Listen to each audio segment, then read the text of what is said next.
নমস্কাৰ সকলোকে আৰু শুভ সন্ধিয়া জনাইছোঁ। এয়া সন্ধিয়া সময়, আপোনালোকে বাৰু চাহ খালেনে? আৰু মই এয়া ভাতত লাগিম আৰু এতিয়া সোনকালৰ পৰা বনালে নিজে আজৰি হৈ থাকোঁ সেই বুলি ভাবি ভাতত লাগিবৰ কাৰণে আহিলোঁ পাকঘৰতে আৰু চাংঘৰতে বহি আছোঁ। আৰু আপোনালোকক এটা বস্তু দেখাওঁ বুলি এয়া ভিডিঅ'টো কৰিলোঁ। এয়া এইফালে দেখিছেনে কুচিয়া, যিহেতু মোৰ হিমোগ্ল'বিনটো কমি থাকে সেইকাৰণে এয়া কুচিয়া খাব লাগে বুলি কয়। আৰু এয়া কুচিয়া ৰাতিপুৱা লৈ থৈছিলোঁ, কিন্তু বচা কটা কৰিবলৈ সময় নহ'ল, সেইকাৰণে এয়া থাকি গ'ল, ফ্ৰিজত থৈ দিলোঁ।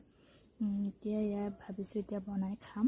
আৰু আপোনালোকক এটা কথাৰ কাৰণে এয়া ভিডিঅ'টো বনালোঁ। মই কুচিয়া বাচিবলৈ বিৰাট দিগদাৰ, এনেকৈ ধৰিবলৈ দিগদাৰ হয়, সেইকাৰণে প্ৰথমতে এয়া মই দিছিলোঁ নিমখখিনি, দেখাবলৈ নহ'ল, আকৌ ভিডিঅ'টো বোলো কৰি থৈ দিওঁ। এতিয়া মই ইয়াতে কুচিয়াটো নিমখ দি দিলে কি হয়, ইয়াৰ যিটো বিজল এটা থাকে ওপৰত, সেয়া ধুনীয়াকৈ গুচি যায় আৰু বাচিবলৈ ভাল, আৰু লেতেৰাখিনি সম্পূৰ্ণভাৱে গুচি যায়, অৰ্থাৎ ক্লিন হৈ যায়। খোৱাসকলৰ কাৰণে ভিডিঅ'টো বনাইছোঁ, নোখোৱাসকলে স্কিপ কৰিব পাৰে। এয়া ধুনীয়াকৈ এনেদৰে নিমখ দি 10-15 মিনিটমান থৈ দিব লাগে, তাৰপিছত বাচিবলৈ বিৰাট ধুনীয়া হয়। আৰু এনেকৈ নিমখ দি থ'লে আপোনাৰ বাচিবলৈ সুবিধাও হয় আৰু লেতেৰাখিনিও গুচি যায়, প্লাছ ধুনীয়াকৈ ক্লিন হৈ যায়।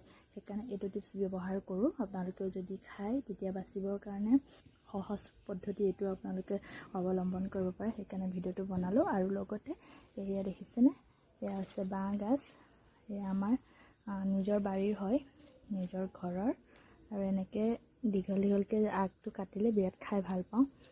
এয়া চাওক, এনে ফ্ৰেছ হয়, খাই ভাল পাওঁ মই বাঁহৰ গাজ।